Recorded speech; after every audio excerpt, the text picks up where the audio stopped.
Hello students, welcome to my channel learn with Bharat Arora.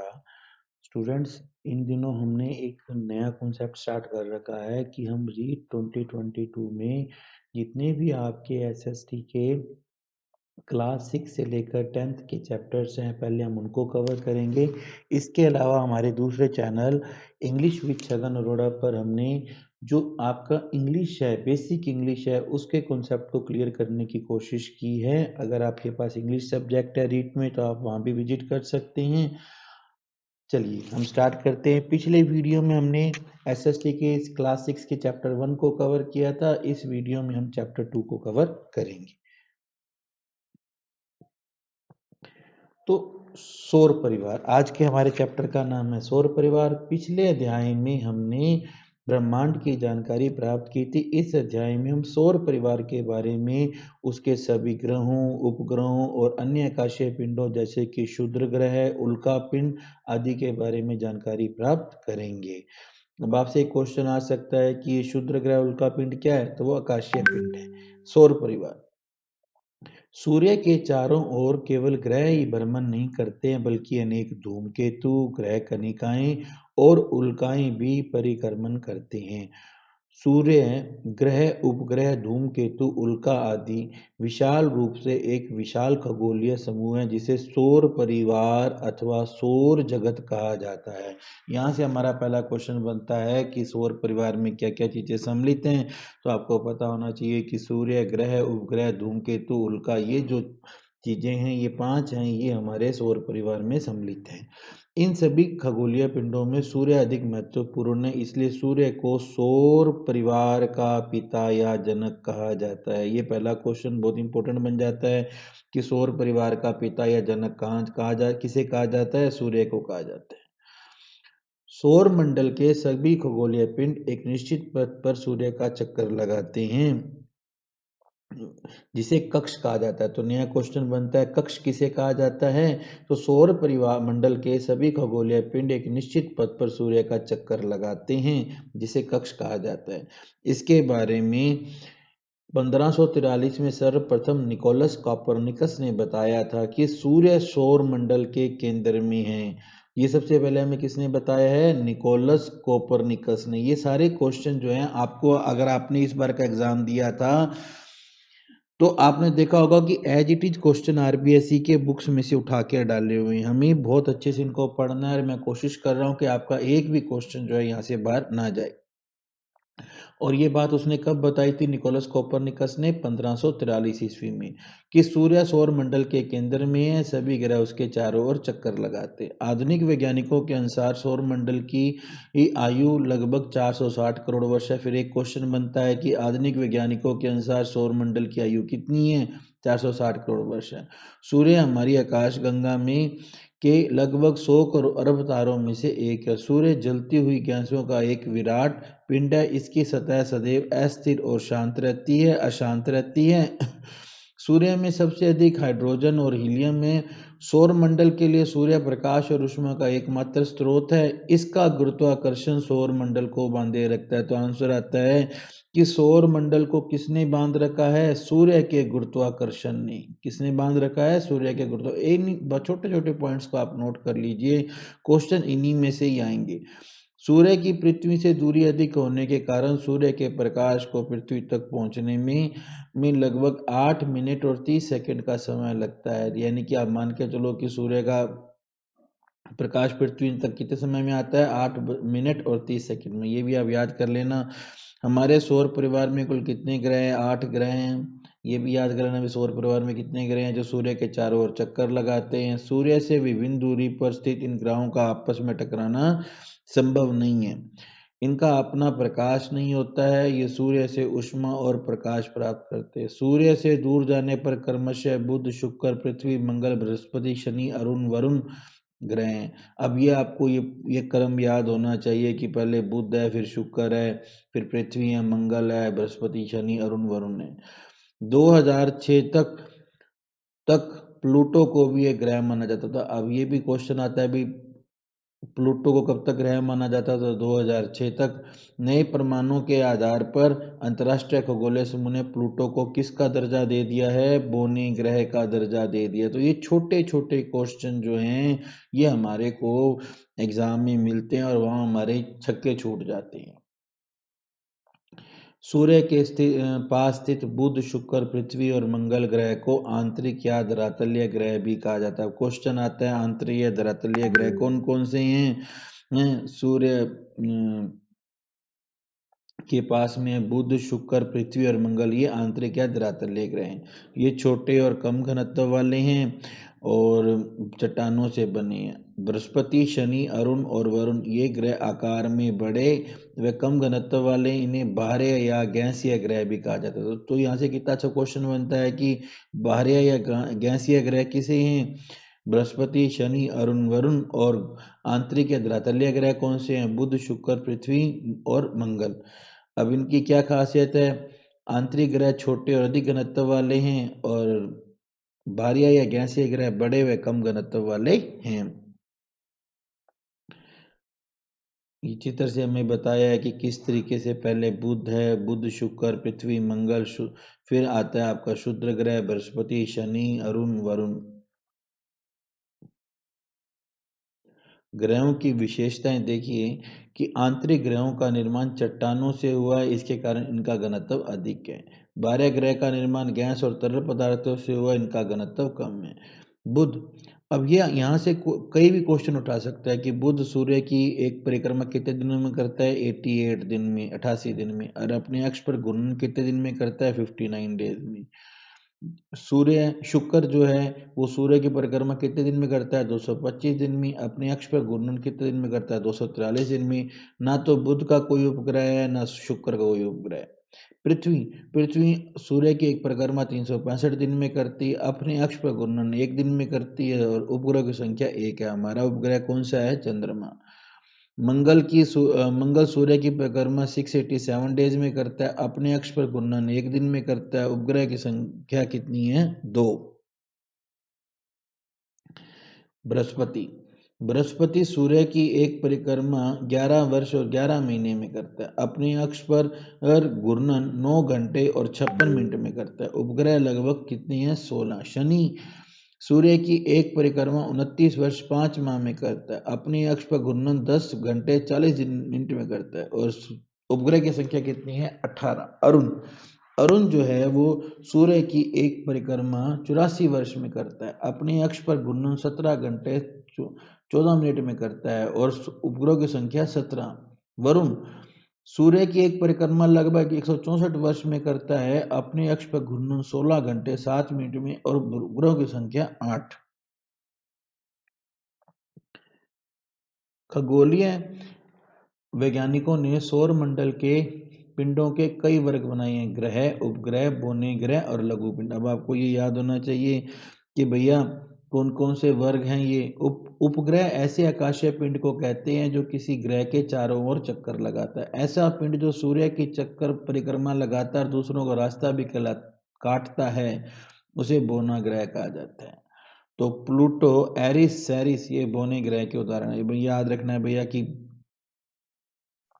बोने ग्रह के क्या उदाहरण है? Pluto, Eris, सेरिस। सूर्य की परिक्रमा करने वाले सौर मंडल के बाकी छोटे छोटे पिंड जैसे कि क्षुद्र ग्रह, उल्का पिंड, वरुण के पार पाए जाने वाले अनजाने पिंड और सौर मंडल में आने वाले सभी धूमकेतु को लघु पिंड कहा जाता है। पृथ्वी और इसका परिमंडल, जिस पृथ्वी पर हम रहते हैं वह इतनी विशाल है कि इसके विषय में हम अभी तक संपूर्ण ज्ञान प्राप्त नहीं कर सके। सूर्य से दूरी के अनुसार तीसरा, यहाँ से क्वेश्चन बनता है कि पृथ्वी का सूर्य से दूरी के अनुसार कौन सा स्थान है? तीसरा स्थान है। और आकार के अनुसार कौन सा स्थान है? सौर मंडल का 5वां सबसे बड़ा ग्रह है। सूर्य से दूरी के आधार पर तीसरा और आकार के आधार पर 5वां। यह अन्य ग्रहों की तरह संपूर्ण प्रकाश और ऊष्मा सूर्य से प्राप्त करती है। शुक्र को पृथ्वी का जुड़वां ग्रह माना जाता है।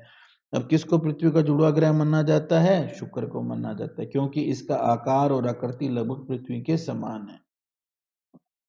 पृथ्वी की उपग्रह से ली गई तस्वीरों में यह गोलाकार दिखाई देती है। पृथ्वी के मापन से पता चलता है दोनों ध्रुवों पर कुछ दबी हुई है और विषुवत वृत्त पर कुछ उभरी हुई है। सौर मंडल में पृथ्वी ही एक ऐसा ग्रह है जिस पर जीवन है। पृथ्वी पर जीवन होने के कारण इसे जीवंत ग्रह कहा जाता है।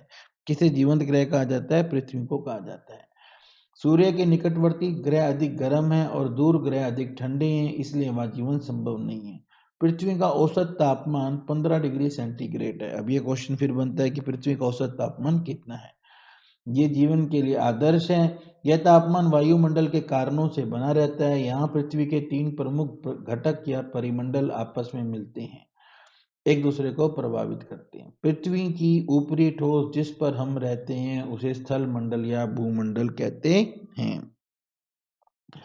कुछ क्वेश्चन है, जैसे कि यहाँ से क्वेश्चन बन जाता है कि पृथ्वी का औसत तापमान किस लिए बना रहता है? तो वायुमंडल के कारण बना रहता है। एक क्वेश्चन बन जाएगा कि पृथ्वी के कितने परिमंडल हैं? 4 परिमंडल हैं। तो इनके नाम भी आप याद कर लेना।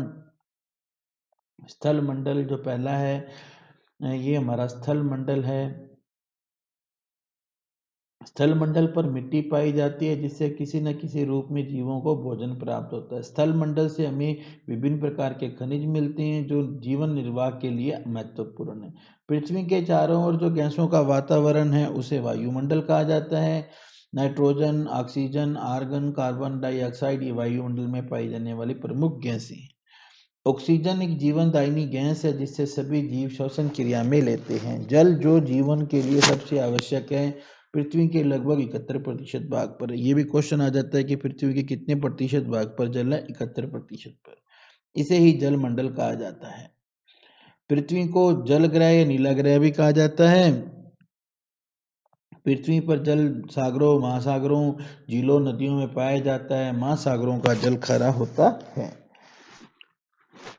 पृथ्वी के अधिकांश भाग में न किसी प्रकार का जीवन पाया जाता है। वायुमंडल, जल मंडल, स्थल मंडल तीनों सौर परिवार में केवल पृथ्वी पर पाए जाते हैं। इन तीनों मंडलों के मिलने के कारण ही पृथ्वी के चौथे मंडल के रूप में जैव मंडल की उत्पत्ति हुई है, जहाँ जीव जंतुओं का अस्तित्व पाया जाता है। जैव मंडल में ही जीव जंतु, पौधे और मनुष्य रहते हैं।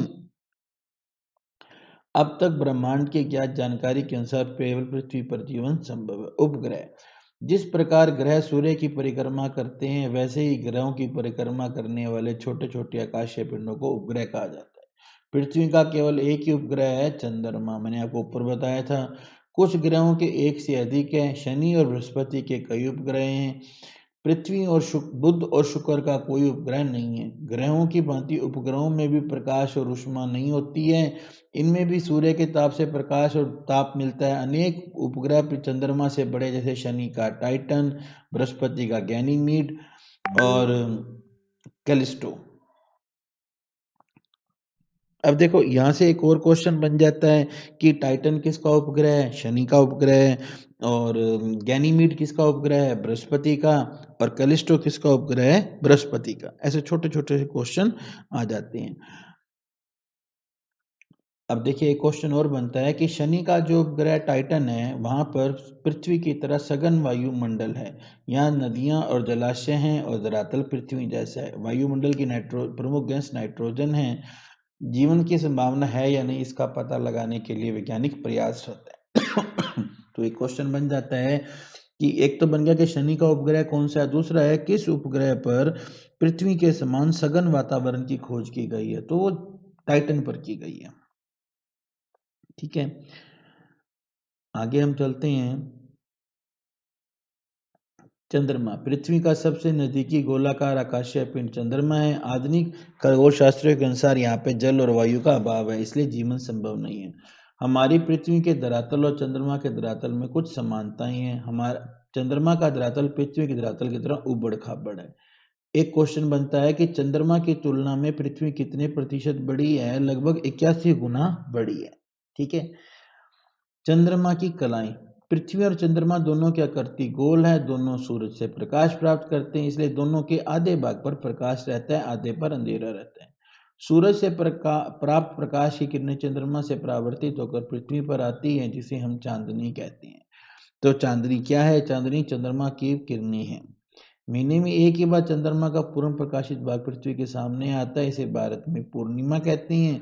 इस प्रकार महीने में एक बार चंद्रमा का अप्रकाशित भाग पृथ्वी के सामने आता है, उसे अमावस्या कहते हैं। तो प्रकाश सामने आया तो हमने बोला पूर्णिमा, अंधकार सामने आया हमने बोला अमावस्या। याद करना, ऐसे अंधकार ऐसे अमावस, पैसे प्रकाश पैसे पूर्णिमा। पूर्णिमा से अमावस तक चंद्रमा का ये प्रकाशित भाग घटता जाता है और अमावस से पूर्णिमा तक बढ़ता जाता है। चंद्रमा की इन घटती बढ़ती कलाओं को ही चंद्रकला कहा जाता है। भारत में बढ़ते चांद के पखवाड़े को शुक्ल पक्ष और घटते चांद के पखवाड़े को कृष्ण पक्ष कहते हैं। चंद्रमा पर दिन में बहुत अधिक गर्मी और रात में बहुत अधिक ठंड पड़ती है, इसलिए वहां का वातावरण जीवन के अनुकूल नहीं है। पृथ्वी चंद्रमा को अपने अक्ष पर घूमने में 29 दिन लगते हैं। कितने दिन लगते हैं? 29 दिन लगते हैं। और पृथ्वी के चारों ओर चक्कर लगाने में लगभग 27 दिन लगते हैं। फिर से दो क्वेश्चन बन जाते हैं कि चंद्रमा को अपने अक्ष पर घूमने में कितने दिन लगते हैं, पृथ्वी के चारों ओर चक्कर लगाने में कितने दिन लगते हैं। और एक क्वेश्चन ये बन जाता है पखवाड़ा कितने दिन का होता है, तो 15 दिन का होता है।